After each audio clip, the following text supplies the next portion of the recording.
Hi and welcome back to Kingsclere. So as I'm now starting to progress quite quickly through certain areas, especially the farm, I thought it was about time to start bringing some life to it. And obviously the guys working here really start to bring that whole area to life. So if I just zoom out, it just doesn't look like a few buildings, it actually looks like a working yard.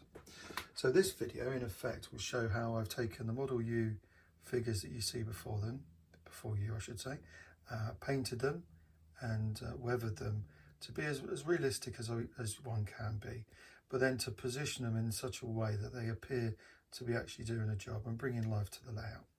I do hope you enjoy.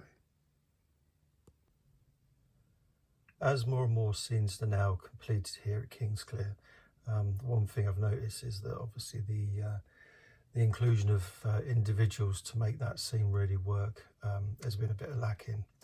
Now, as you know, I do like the Model U range, and what you can see in front of you is just a small collection of some of the Model U individuals that I've been building up over the last couple of months to a year or so. And I think a lot of times I was actually buying them in preparation for certain areas to come on. So as you can see, those three there are all for the farmyard area. So you've got the farmer's bundle there. Some of the guys unloading some of the sacks that I'll show you in a minute, and obviously an individual there that's just having a bit of a snooze. That's all pretty cool, and it gives a bit of context to the actual scene. And then what we've got here in the middle bit, in effect, is the street scene. So we've got some various individuals talking, a bit of gardener's bundle, and then various individuals like policemen, milkman, postman, dustbin man, and stuff like that. So so that will just bring that scene to life when you start putting individuals on there. And then I think for most people the hardest thing is obviously passengers. It's all well and good having lots of carriages running around, but if there's no passengers inside, it does look a bit weird. And I did some passengers on the Mark 1, about my Mark 1 video I did a little while ago, and that just obviously brings that on. So obviously, as you can see, we've got the B set, a couple of kits for the B set there, and we've got a couple of kits there now excuse me, to supplement those in the B sets, but also to go into the other carriages when I get around to doing them. So what I'm going to do in this video is just show how easy it is to basically paint these and make these look really good. As I say, what I use are the Citadel products. Again, I've used these quite extensively in the past, and these are the ones I use for the Warhammer models that I do with my son. But as I say, they're really easy to get that colour, and when you've got the washes, etc., you can really bring it to life. So what we'll do is I'll just go through the process now of obviously building these into the scenes that I'm really looking forward to getting out onto the layout. So when they come from Model U's, they're basically 3D printed, and they're basically batched together on packs of 3 or 5 or something similar to that. Now, as you can see, there's a lot of the spruces there, and it's going to be quite difficult to obviously get any paint into that area. So the first thing I do is in effect cut these down into the individual persons, and then remove all of the spruces to get a clean view of the person. Also at that time you can obviously clean it all and inspect there's no issues concerning the actual model itself.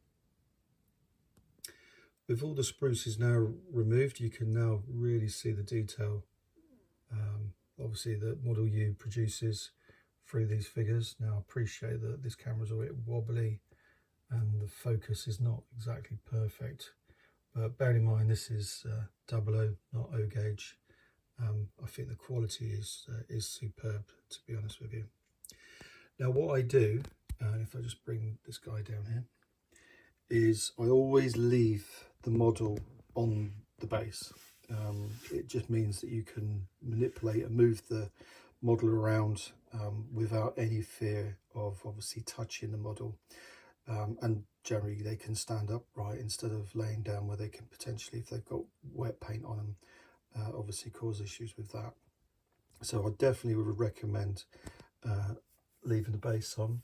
but I'd also be really careful when you do obviously the removal of the offcuts. Just go into there. As you can see, this guy's got some type of pitchfork there. This guy's got some type of broom, and it's really easy, and I have actually done it myself quite a few times, because as I say, they're quite thin, and they need to be thin to be obviously prototypical pieces of plastic, and they can snap, so it does mean that you have to do a little bit of gluing to bring it together. So you've got to be really careful when you take those threads off. But as I say, as soon as the threads are off and you've just left the base and the figure, that's when you can start obviously the work. Now all of these guys have had a bit of a clean to make sure there's no residual greases or whatever on there. And what I'll do is I'll now start, and generally what I do is paint the flesh colours first, so the face, hands, neck, etc. Then move on to the hair, which are all the very small details. And obviously, for example, they've got shirts, obviously try and pick out the shirts, maybe a tie, and leave all of the bigger things, like the easy things to get at, like the hat, for example, the flat cap in this case, jackets, trousers and Wellington boots, right to the very end. And to be honest with you, occasionally it has happened that sometimes you do get a bit of an overbrush onto the face and you do need to go back onto it. But as I say, it's just one of those things. But that's what I normally concentrate is on those details first. And in regards of that, using the Citadel products, I've got basically 3 different colours there, and it's a bit of a mix and match, to be honest with you, just to give a bit of variety to the skin and flesh colour. But also what you can do is give it a bit of a wash over as well to emphasise some of the details, and I'll show you that in a minute. I've now completed all of the flesh colours. As you can see, they do really pop out. I'm hoping that it comes out as well as it looks on the in front of me on the camera. And to say, to achieve that, it was using the various flesh tones, and once those were dry, just giving it a wash over with this Reckland flesh shade, and that just emphasises some of the small areas around the nose and the eyes. And again, generally you won't see that when it's on the layout, but I obviously know it's done, so that's good. And in certain areas you might have a few close-ups with the camera which you will see it. So instead of just a big plain flesh coloured face, you've now got a bit of that detail. So as you can see, all the painting's now done. I just thought I'd give a quick run through what we've done before I start adding the washes, which in effect will hopefully bring the whole lot to life. But as I say, I'm quite happy with the flesh colour and what I did there. Hopefully that's all zoomed in correctly. But yeah, as I say, it's trying to get the right type of looks. Obviously, like the mechanic there with his grey overalls on, the farmer with his wellies and his obviously green jacket, type of foreman with his obviously light brown trousers on and a black bowler hat. So it is difficult trying to get the right type of colours, but as I say, once I do the actual washes now, hopefully you'll see that it'll all start to blend in quite nicely.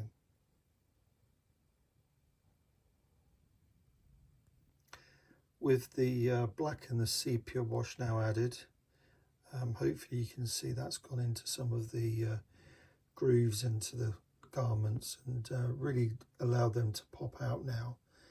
And obviously, as you can see, it's really toned down some of those what were very bright colours, especially you can see on those sacks there with the guys carrying them.